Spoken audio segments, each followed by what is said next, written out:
In our previous lessons, we have come to discover that atoms, despite their incredibly small size, are composed of even smaller particles. These constituent particles include protons, which bear a positive charge, neutrons, which are electrically neutral or have no charge, and electrons, which possess a negative charge. The existence of these subatomic particles within atoms is thoroughly astonishing, considering how unmanageably small atoms themselves are. Around a century ago, physicists and chemists faced a significant question: how are these particles arranged with the atom? Through their investigations, they realized that the positive charge within the atom is concentrated at central region called the nucleus. In fact, the majority of the atom's mass, which is primarily composed of protons and neutrons, is concentrated within this nucleus. Consequently, the early model of the atom proposed that the protons and neutrons reside in the nucleus. Let's consider a helium atom as an example. A helium atom consists of 2 protons in its nucleus, and typically it also contains 2 neutrons. Therefore, the nucleus of a helium atom could be envisioned as depicted in this diagram. This early understanding of the atom's structure laid the groundwork for comprehending its behavior and properties. Early physicists and chemists proposed that since protons carry a positive charge and electrons possess a negative charge, they would be mutually attracted to one another. Opposite charges attract while like charges repel. They hypothesized that electrons, being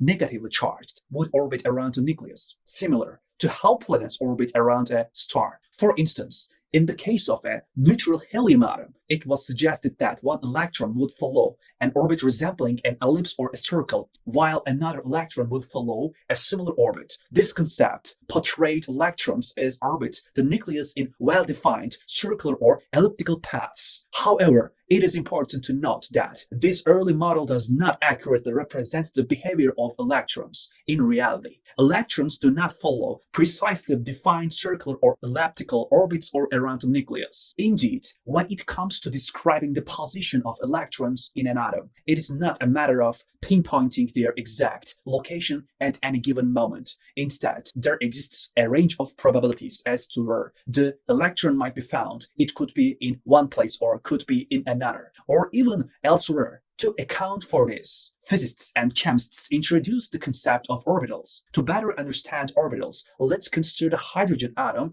as an example. Hydrogen is the simplest atom, and thus, the mapping of orbital has been most extensively studied for hydrogen. In a hydrogen atom, especially the common isotope found in Earth, the nucleus consists of a single proton with no neutrons. In the case of a neutral hydrogen atom, where there is a balance between the positive charge of the proton and the negative charge of the electron, we can shift our focus to the probabilities of where the electron is likely to reside. Rather than picturing the electron orbiting around the proton in a specific path, we can think in terms of these probabilities. An orbital represents the region of the space where the electron is most likely to be found. It provides a description of the likelihood of finding the electron in different areas around the nucleus. This concept of orbitals allows us to visualize the electron's behavior in a more accurate and comprehensive manner, considering its wave-like properties and the uncertainty principle of quantum mechanics. At any given moment, the electron could be found in various positions around the nucleus of the atom. It could be here, there, or even off the screen. However, certain regions of space have a higher probability of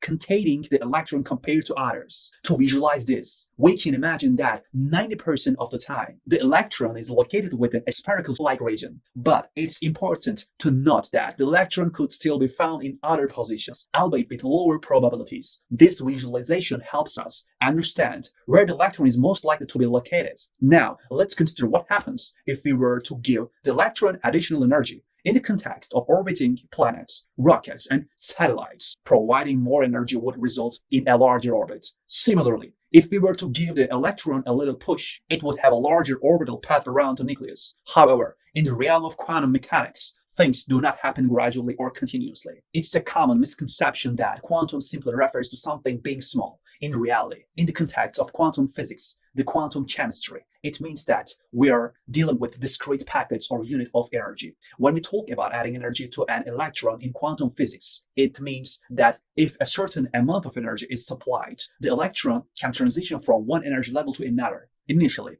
If the electron is in the first energy level, it has a 90% chance of being found within that level or shell. However, if it receives the appropriate amount of energy, it can jump to the next energy level or shell. In this new energy level, it may have a higher probability, say 90%, of being found within that shell. The electron's distribution of presence may take on different patterns, such as one resembling dumbbells, where 90% of the time it can be visualized as occupying an orbital with a dumbbell shape. It's worth noting that these shapes can have different orientations. I illustrated one in the horizontal direction, but you can also have it in the vertical direction or even extending into the out of the page. The specific shape of orientation depends on the energy level and the quantum state of the electron. If you are curious about the origins of these orbital shapes and how they become more diverse as we add more energy, let's consider the concept of standing waves. This is a helpful hint to understand phenomena at the quantum level, where electrons exhibit both particle-like and wave-like properties. Think about a standing wave. For example, if I take a rope and shake it, I can generate standing waves that appear as stationary patterns. Similarly, if we imagine a two-dimensional membrane and apply pressure on one side, it may cause the membrane to dip down on one end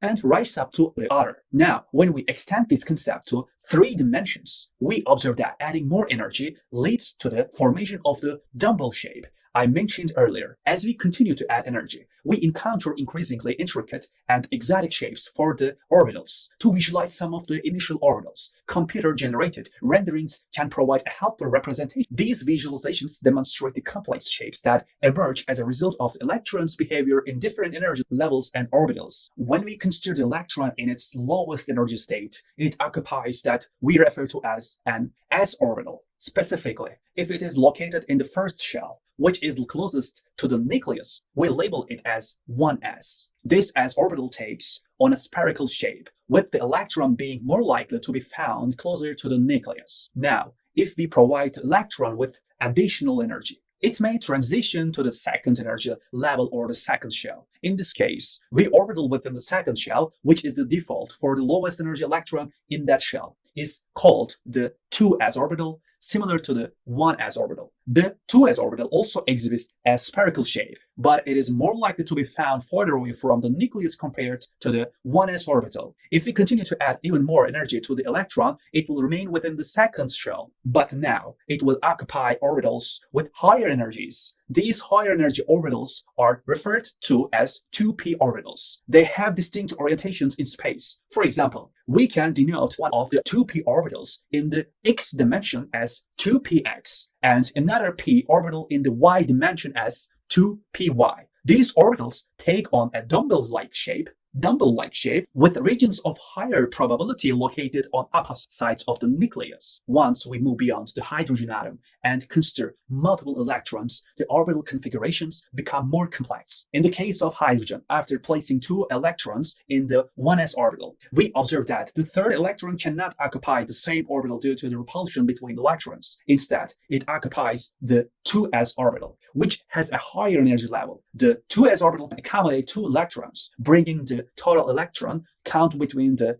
1s and 2s orbitals to 4. The distribution of electrons in the hydrogen atom follows a pattern based on the energy levels and orbital shapes. However, it is important to note that this description is an approximation and does not account for all the factors at play in multi-electron systems. For atoms with more than 2 electrons, the station becomes more intricate, and we require a more comprehensive understanding of electron configurations. As we progress to higher energy levels, such as the third shell, the orbitals become available. When we reach the fourth shell, f orbitals come into play. The specific shapes and orientations of these orbitals become more complex, providing different regions in space where electrons are likely to be found. Understanding the electron configurations and orbital filling order is crucial in the study of atomic and molecular properties, as it determines the chemical behavior, bounding capabilities of elements. Now, let's clarify the terminology surrounding orbitals and shells. Firstly, we have the concept of shells, which can be used interchangeably with energy levels.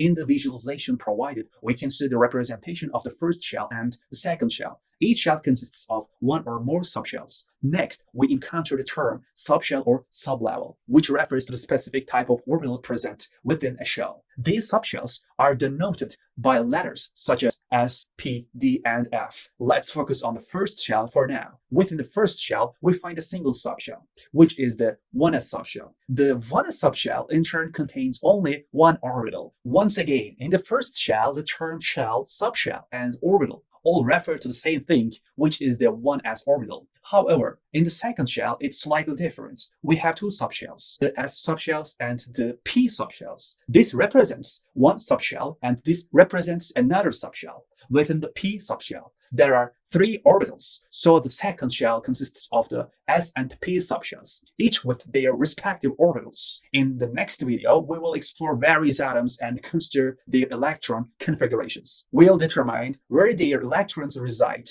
which shells, subshells, and orbitals they occupy.